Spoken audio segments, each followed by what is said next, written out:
मित्रों, आज हम थोड़ी सी भाषा के विषय में चर्चा करना चाहते हैं। हम सब जानते हैं कि भाषा की बिल्कुल आवश्यकता है, क्योंकि भाषा से ही हम एक दूसरे से कम्युनिकेट कर पाते हैं, हम एक दूसरे से संवाद स्थापित कर पाते हैं। भाषा से ही हम किसी चीज़ का वर्णन भी कर पाते हैं। भाषा से ही हम किसी के घर का रास्ता भी बताते हैं। भाषा से हम किसी के दुकान पर खरीदारी भी कर पाते हैं। दुकानदार भाषा का उपयोग करता है और हम भाषा का उपयोग करते हैं, और दोनों तरफ से सहमति बनती है, तभी हम लोग सभी सामान खरीद पाते हैं। हम सभी जानते हैं कि किसी को मन की बात बताने के लिए या किसी के मन की बात हो तो समझने के लिए भाषा का उपयोग करते हैं। और हर कोई स्वाभाविक रूप से एक भाषा तो बचपन से ही जानता है, जिसे हम लोग मातृभाषा कहते हैं। हाँ, ये बात अलग है कि अब वो भाषा मातृभाषा हो या अब वो भाषा हिंदी हो, वो भाषा बांग्ला हो, वो भाषा उर्दू हो, या फिर तमिल, तेलुगु, कन्नड़, जो भी हो, एक भाषा तो बचपन से ही हम लोग जानते हैं। जन्म के साथ बोलने की जब क्षमता आती है, तब तक हम बहुत सारे उस भाषा का शब्द भी सीख जाते हैं, और उसी के साथ संवाद भी स्थापित हो जाती है। अगर हम संसार में होने वाली घटनाओं के बारे में वर्णन करना चाहें, तो जैसे कि भाई ये दिन और रात कैसे होता है, धरती सूरज के तरफ चारों तरफ परिक्रमा क्यों करती है, मौसम कैसे बदलता है, ये सब क्या है? ये सब भाषा है एक। आप इसे हिंदी में कह लो, भोजपुरी में कह लो, बंगाली में कह लो, या फिर तमिल, तेलुगु, जो भी कहो, ये भाषा है। लेकिन इसके आगे अगर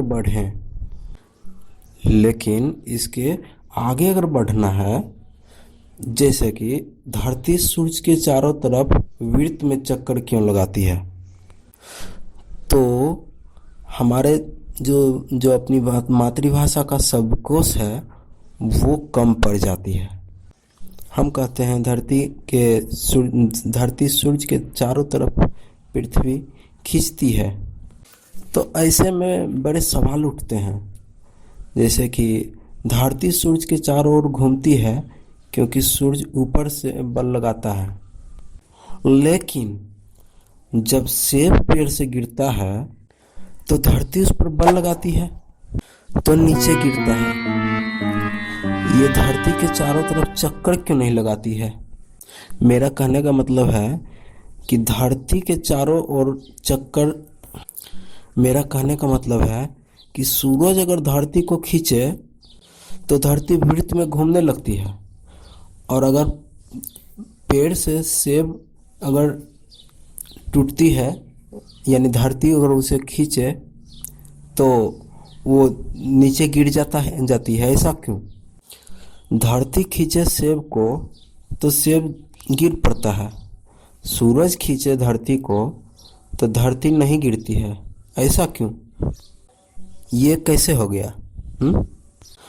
अगर ये क्वेश्चन आपसे कोई पूछ लिया तो क्या करोगे? तब तो बड़ा मुश्किल हो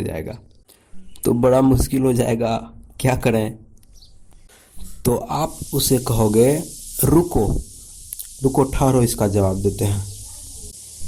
ये सूरज है, ये पृथ्वी है।